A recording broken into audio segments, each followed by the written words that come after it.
ಇನ್ನು ರಾಜ್ಯ ಸರ್ಕಾರದ ಕೆಲ ಪ್ರಭಾವಿಗಳು ತಮ್ಮದಲ್ಲದ ಖಾತೆಗಳಲ್ಲಿ ಏನಾದ್ರು ಹಸ್ತಕ್ಷೇಪ ಮಾಡ್ತಾ ಇದ್ದಾರಾ?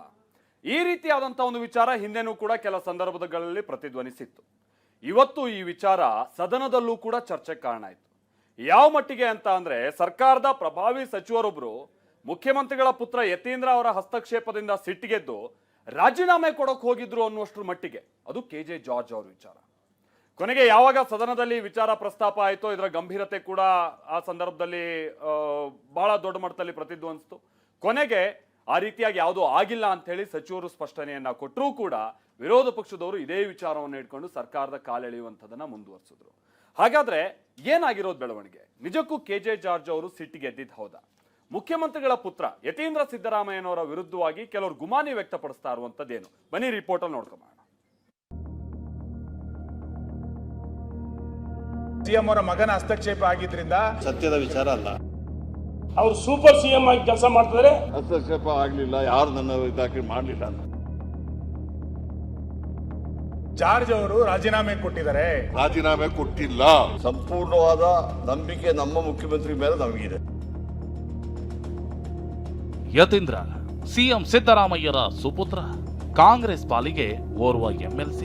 ಆದರೆ ಯತೀಂದ್ರ ಇಂಧನ ಇಲಾಖೆಯಲ್ಲಿ ಹಸ್ತಕ್ಷೇಪ ಮಾಡಿರೋ ಆರೋಪ ಕೇಳಿಬಂದಿದೆ.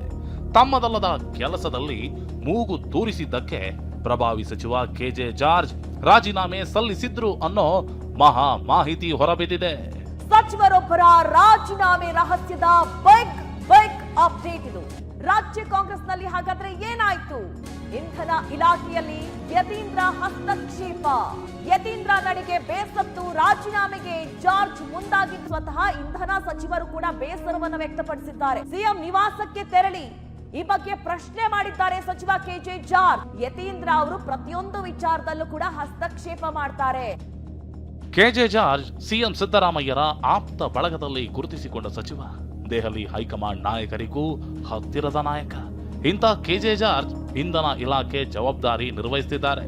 ಆದರೆ ಜಾರ್ಜ್ ಅವರ ಇಲಾಖೆಯಲ್ಲಿ ಸಿಎಂ ಪುತ್ರ ಯತೀಂದ್ರ ಹಸ್ತಕ್ಷೇಪ ಮಾಡಿರೋ ಆರೋಪ ಕೇಳಿಬಂದಿದೆ. ಇದರಿಂದ ಬೇಸರಗೊಂಡ ಜಾರ್ಜ್ ಸಿಎಂ ನಿವಾಸಕ್ಕೆ ತೆರಳಿ ರಾಜೀನಾಮೆ ಸಲ್ಲಿಸಿದ್ರು ಅಂತ ಹೇಳಲಾಗ್ತಿದೆ. ಹಾಗಿದ್ರೆ ಜಾರ್ಜ್ ಅಸಮಾಧಾನಕ್ಕೆ ಕಾರಣ ಏನು ಅಂತ ನೋಡೋದಾದ್ರೆ,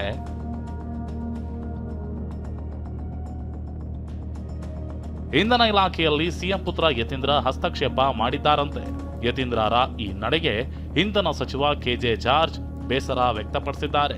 ಅದರಲ್ಲೂ ಅಧಿಕಾರಿಗಳ ವರ್ಗಾವಣೆಗೆ ಮುಂದಾಗಿದ್ದಕ್ಕೆ ಜಾರ್ಜ್ ಆಕ್ರೋಶ ಹೊರಹಾಕಿದ್ದಾರೆ. ಅಂದಹಾಗೆ ಕೆಲ ಅಧಿಕಾರಿಗಳನ್ನ ಸಿಎಂ ಕಚೇರಿಯಿಂದ ಅಮಾನತುಗೊಳಿಸಲಾಗಿತ್ತು. ಮಂತ್ರಿಯಾಗಿ ನನ್ನ ಮಾತಿಗೆ ಬೆಲೆ ಇರದಿದ್ದಾಗ ಸರ್ಕಾರದಲ್ಲಿ ನಾನ್ಯಾಕೆ ಇರಲಿ ಅಂತ KJ ಜಾರ್ಜ್ ಸಿಎಂರನ್ನ ಪ್ರಶ್ನಿಸಿದ್ರಂತೆ. ನಾನು ನಿಮ್ಮ ಜೊತೆ ಇರ್ತೇನೆ, ಆದ್ರೆ ಸರ್ಕಾರದಲ್ಲಿರಲ್ಲ ಅಂತ ಕಿಡಿಕಾರಿ ರಾಜೀನಾಮೆ ಸಲ್ಲಿಸಿದ್ರಂತೆ. ಜಾರ್ಜ್ ಇಂತಹದೊಂದು ನಿರ್ಧಾರಕ್ಕೆ ಬಂದಿದ್ದಾರೆ ಅಂತ ಗೊತ್ತಾಗಿದ್ದೇ ತಡ ಸಿಎಂ ಆಪ್ತರು ಸಂಧಾನಕ್ಕೆ ಎಂಟ್ರಿ ಕೊಟ್ಟಿದ್ರಂತೆ. ಸಿಎಂ ಕಾನೂನು ಸಲಹೆಗಾರ ಪೊನ್ನಣ್ಣ ಮೂಲಕ ಜಾರ್ಜ್ ಸಂಧಾನ ಆಗಿದೆಯಂತೆ. ಇದಾದ ಬಳಿಕ ಜಾರ್ಜ್ ತಮ್ಮ ರಾಜೀನಾಮೆ ನಿರ್ಧಾರದಿಂದ ಹಿಂದೆ ಸರಿದಿದ್ರು ಎನ್ನಲಾಗಿದೆ.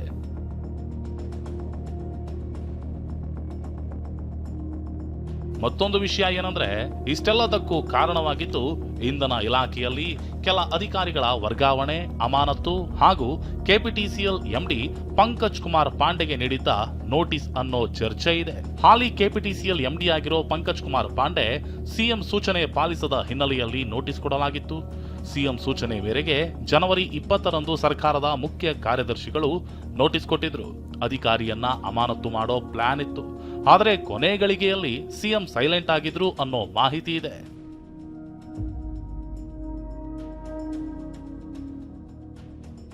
ಈ ತರಹದೊಂದು ಬೆಳವಣಿಗೆ ಬಿಜೆಪಿ ನಾಯಕರಿಗೆ ಅಸ್ತ್ರ ಸಿಕ್ಕಂತಾಗಿದೆ. ಯತೀಂದ್ರ ಸೂಪರ್ ಸಿಎಂ ಆಗಿ ವರ್ತನೆ ಮಾಡ್ತಿದ್ದಾರೆಂದು ಕೇಸರಿ ಪಡೆ ಲೇವಡಿ ಮಾಡ್ತಿದೆ. ಯಾವ ರೀತಿ ವರ್ಗಾವಣೆಯಲ್ಲಿ ಅವರ ಕೋಡ್ಗಳು ಹೇಳ್ತಾ ಇದ್ರು. ಹಾಗಾಗಿ ಅವರು ಸೂಪರ್ ಸಿಎಂ ಆಗಿ ಕೆಲಸ ಮಾಡ್ತಿದ್ದಾರೆ. ಆ ಕಾಂಗ್ರೆಸ್ ಸಚಿವರುಗಳೇ ಬೇಸತ್ತಿದ್ದಾರೆ. ಇನ್ನು ಮಾಧ್ಯಮಗಳಲ್ಲಿ ಯತೀಂದ್ರ ಹಾಗೂ ಜಾರ್ಜ್ ಬಗ್ಗೆ ಸುದ್ದಿ ವರದಿಯಾಗ್ತಿದ್ದಂತೆ ವಿಪಕ್ಷಗಳು ಅಲರ್ಟ್ ಆದವು.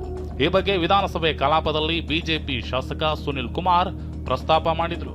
ಟಿವಿ ಮಾಧ್ಯಮಗಳಲ್ಲಿ ಏನ್ ಸುದ್ದಿ ಬರ್ತಾ ಇದೆ ಅಂತ ಕೇಳಿದ್ರೆ, ಜಾರ್ಜ್ ಅವರು ರಾಜೀನಾಮೆ ಕೊಟ್ಟಿದ್ದಾರೆ.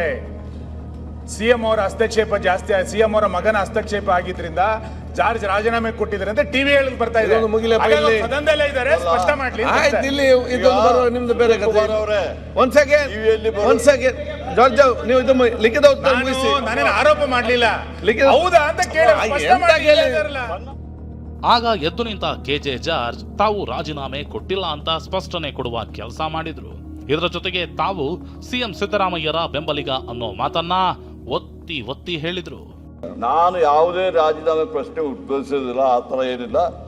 ಸಂಪೂರ್ಣವಾದ ನಂಬಿಕೆ ನಮ್ಮ ಮುಖ್ಯಮಂತ್ರಿ ಮೇಲೆ ನಮಗಿದೆ, ಗೊತ್ತಾಯ್ತಲ್ಲ. ನಿನ್ನೆ ಸಮೇತ ನಮ್ಮ CLP ಮೀಟಿಂಗ್ ಇತ್ತು. ನೀವು ಯಾವ್ದೋ ಕೇಳ್ಬಿಟ್ಟು ನನಗೆ ಗೊತ್ತಿಲ್ಲದ ವಿಚಾರ ನೀವು ನಮಗೆ ಬೇಕು ಸರ್, ಅದಕ್ಕೆ ಕೇಳ್ತಾ ಇರೋದು. ನೀವು ನಮಗೆ ಬೇಕು, ಅದು ಸತ್ಯಕ್ಕೆ ದೂರ ನಾನು ಟಿವಿನಲ್ಲಿ ಬಂದಿದ್ದ ಉಲ್ಲೇಖ ಮಾಡ್ತಾ ಇದ್ದೀನಿ. ನಾನು ಆ ಥರ ಯಾವ ವಿಚಾರದ ರಾಜೀನಾಮೆ ಕೊಡಲಿಲ್ಲ, ಆ ಪ್ರಶ್ನೆ ಉದ್ಭವಿಸಿದ್ರ.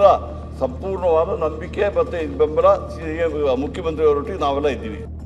ವಿಧಾನಸಭೆಯೊಳಗೆ ಮಾತ್ರವಲ್ಲ, ಹೊರಗೂ ಕೂಡ ಸಚಿವ ಕೆಜೆ ಜಾರ್ಜ್ ಸ್ಪಷ್ಟನೆ ಕೊಡೋ ಕೆಲಸ ಮಾಡಿದ್ರು. ಯತೀಂದ್ರ ಹಸ್ತಕ್ಷೇಪ ಮಾಡಿದ್ರಾ ಅನ್ನೋ ಪ್ರಶ್ನೆಗೆ ಇಲ್ಲ ಅಂತ ಹೇಳಿ ಸಿಎಂ ಪುತ್ರನ ಗುಣಗಾನ ಮಾಡಿದ್ರು. ಈಗಾಗಲೇ ಹೇಳಿದ್ದೀನಿ, ಹಸ್ತಕ್ಷೇಪ ಆಗಲಿಲ್ಲ, ಯಾರು ನನ್ನ ಇದಾಕಿ ಮಾಡಲಿಲ್ಲ. ಈಗ ಕೇಳಿ, ಒಬ್ಬರು ಮಿನಿಸ್ಟರ್ ರಾಜೀನಾಮೆ ಕೊಡೋದು ಇದು ಸುಲಭನಾ? ಕೊಡ್ತಾರಾ? ಕೊಡಬೇಕಾದ್ರೆ ಬಂದುಬಿಟ್ಟು ಹೇಳ್ತೀವಿ ನಿಮಗೆ. ನೋಡಿ, ಯತೀಂದ್ರ ಅವರು ಯಾವ ರೀತಿಯಲ್ಲಿಯೂ ನಮ್ಮ ಇಲಾಖೆಯಲ್ಲಿ ಹಸ್ತಕ್ಷೇಪ ಇಲ್ಲ. ಅವರು ಒಳ್ಳೆಯವರು, ಒಳ್ಳೆಯ ಯುವಕರಾಗಿದ್ದಾರೆ, ಇದಾಗಿದ್ದಾರೆ. ಸಿಎಂ ಸಿದ್ದರಾಮಯ್ಯ ಕೂಡ ಜಾರ್ಜ್ ಮಾತಿಗೆ ಧ್ವನಿಗೂಡಿಸಿದ್ರು. ಜಾರ್ಜ್ ರಾಜೀನಾಮೆ ಕೊಟ್ಟಿಲ್ಲ ಅಂದ್ರು. ಮತ್ತೊಂದ್ ಕಡೆ ಸಿಎಂ ಕಾನೂನು ಸಲಹೆಗಾರ ಪುನ್ನಣ್ಣ ಸಿದ್ದು ಹಾಗೂ ಜಾರ್ಜ್ ನಡುವಿನ ಸಂಬಂಧವನ್ನ ನೆನಪಿಸಿದ್ರು. ಜಾರ್ಜು ರಾಜೀನಾಮೆ ಕೊಟ್ಟಿಲ್ಲ. ಯಾವ ಕಾರಣಕ್ಕೂ ಕೂಡ ಇದು ಸತ್ಯದ ವಿಚಾರ ಅಲ್ಲ. ಮತ್ತು ಮುಖ್ಯಮಂತ್ರಿಗಳು ಬಹಳ ನಿಕಟವಾದಂಥ ಸಂಬಂಧವನ್ನು ಹೊಂದಿರ್ತಾರೆ. ಬಹಳ ಆತ್ಮೀಯರಾಗಿ ಎಲ್ಲ ರೀತಿಯಾದಂಥ ಕೆಲಸಗಳನ್ನು ಜೊತೆಯಲ್ಲೇ ಮಾಡ್ತಾ ಇದ್ದಾರೆ. ಕಾಂಗ್ರೆಸ್ನೊಳಗೆ ಎಲ್ಲವೂ ಸರಿಯಿಲ್ಲ ಅನ್ನೋದು ಆಗಾಗ್ಗೆ ಬಯಲಾಗ್ತಾನೆ ಇದೆ. ಸಿಎಂ ಕುರ್ಚಿ ಸುತ್ತಲಿನ ಚರ್ಚೆ, ನಾಯಕರ ನಡುವಿನ ಭಿನ್ನ ಅಭಿಪ್ರಾಯಗಳು ಇದಕ್ಕೆ ತುಪ್ಪ ಸುರಿಯುತ್ತಿವೆ. ಈ ಮಧ್ಯೆ ಯತೀಂದ್ರ ಇಲಾಖೆ ಕೆಲಸಗಳಲ್ಲಿ ಹಸ್ತಕ್ಷೇಪ ಮಾಡುತ್ತಿದ್ದಾರೆ ಅನ್ನೋದು ಸಾಕಷ್ಟು ಚರ್ಚೆ ಹುಟ್ಟು ಹಾಕಿದೆ. ಹರೀಶ್ ಪ್ರಸನ್ನ ಗಂಕರ್ ಜೊತೆ ಪ್ರಮೋದ್, TV9 ಬೆಂಗಳೂರು.